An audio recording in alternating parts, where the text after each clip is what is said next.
Hey, shalom, y'all. Hey, guys, it's Fletch. Welcome back to OTH. So what you're looking at today is a heavy-duty workbench table, and it's going to be a multi-purpose unit. We're going to use it for doing some woodworking on one side or one end, and then the other end we're going to use it for reloading as well. And so as you can see, this is a very robust table. I'll try to move slowly here so I don't make anyone sick.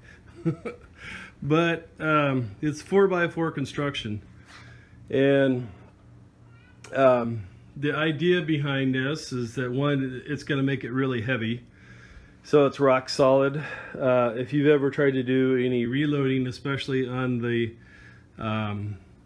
progressive presses, if you have even the slightest bit of movement or wobble in those things, it can throw them off. And so you really need a really solid surface to work with.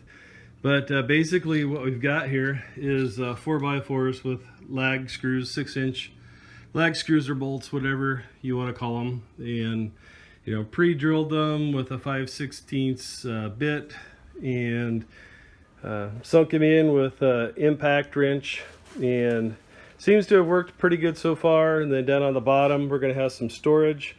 But one of the most important things we're going to do with this is that we're going to have a 4-inch lip on each side so that we can clamp things to it if we need to, so that we can sand on it or work on it or whatever.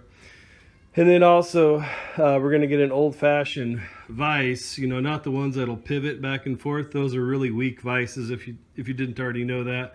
You're much better off to get one of the old school, look on Craigslist or something, find one of those old school vices that mount on this thing, and that way if you really need to just reef on something in order to get it to come loose, or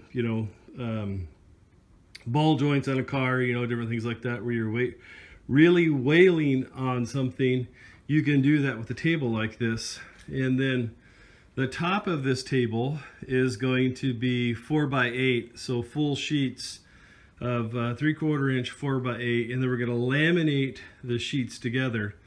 Then on the top of here, along each one of these, we're going to put some subfloor adhesive on there to hopefully keep these 4x4s from warping as they dry out, because they will move a little bit as they dry out. And if you're wondering why I used pressure treated for this, it's because here in my market, in where I'm at, it's like almost half the price of what an untreated 4x4 is. I would assume because of supply and demand, right? There's just not a lot of demand for untreated 4x4s, and so that's what's available. And here in the local market, they sit outside, so they get rained on. So all of this pressure treated lumber here is wet. So in that regard, it just kind of is what it is. But I'll take some more pictures of this, or video, so to speak, as we continue on and progress on. But what we're going to do, like I said, the top of it is going to be a full sheet of 4x8 plywood, but we're going to laminate two of them together. So 3/4 and 3/4, basically an inch and a quarter, what the top of it will be. But I'm going to do it in such a way that if I don't like it when I'm done, I can always add on or laminate on another sheet on top of what I have, and then I'll have a little over 3 inches for the top of this. But as you can tell just by the framing of it, it's going to be really, really solid.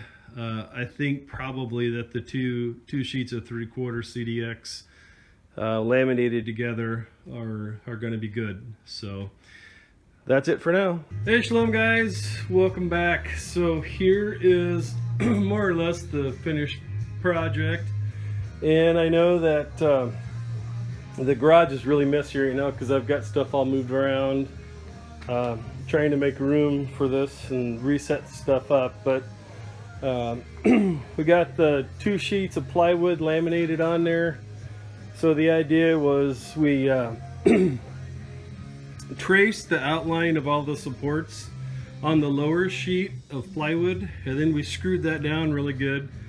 every 4 to 6 inches into all of the supports, and we put subfloor adhesive on there, you know, construction adhesive, and then we screwed that down, and then to laminate the top board on top of it, we used the tight bond wood glue and used a roller, you know, and just roll it all out on there nice and thick and make sure everything's completely coated, and wait till it starts to tack up just a little bit, and then put the top sheet on.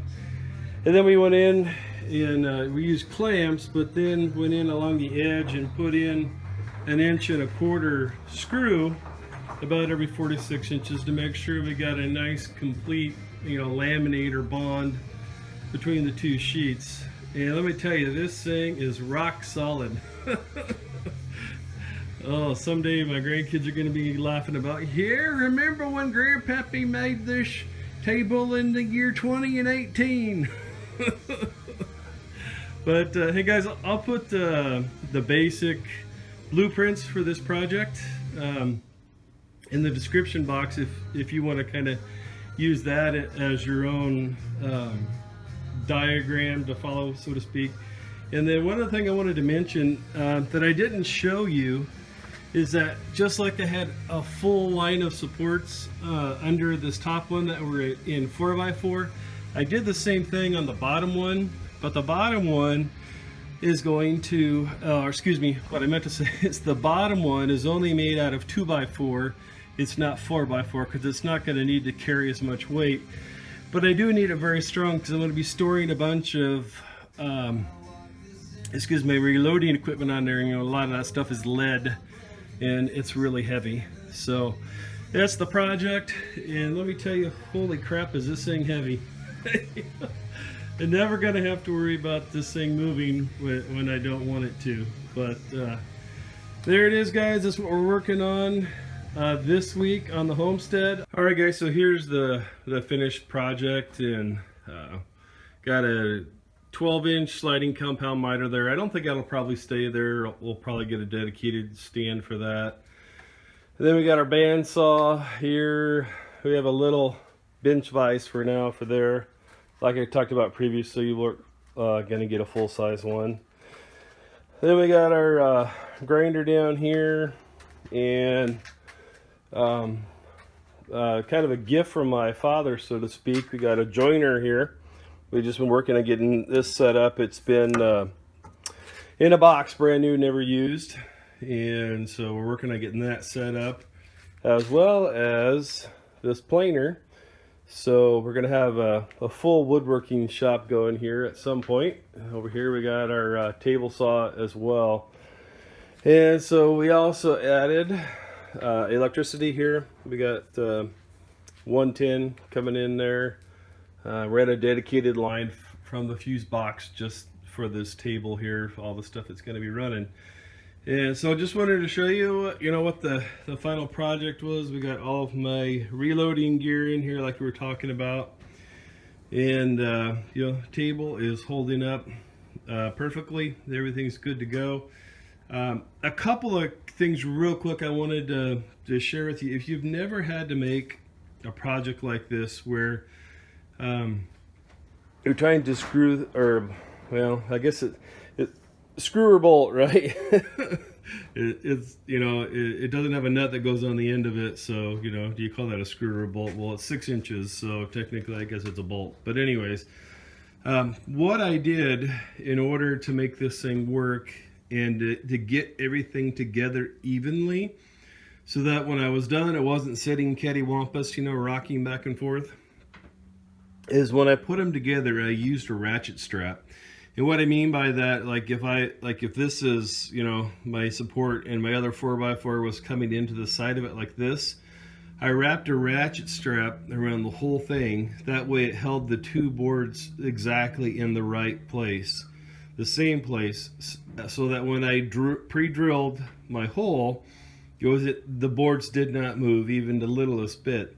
And while I screwed in the screw, the boards didn't move even in the littlest bit. And I think that will really help some of you out there if you try to take on a project like this in order to do that. And I'll kind of give you an idea maybe a little bit more of what I was talking about. So like right here, you've got this support board here and here. And so what I did is I wrapped a ratchet strap all the way around there. And then, you know, these screws here, I, you know, pre-drilled those and ran them in. And then the same thing on the bottom here, down there for those going across.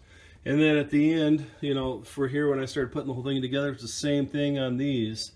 I had to put together 2 or 3 straps to get that to go together, but it was a very effective solution. So maybe that'll be helpful to someone out there. And then for the top, I just used linseed oil. You may have noticed in the last clip that part of it looked shiny and part of it wasn't. Well, that's why, because it's linseed oil. It just naturally dries out. It's a good preservative. It's not necessarily, you know, high gloss type thing. So there you have it. Hope you guys are having a blessed and wonderful day. We'll talk to you soon.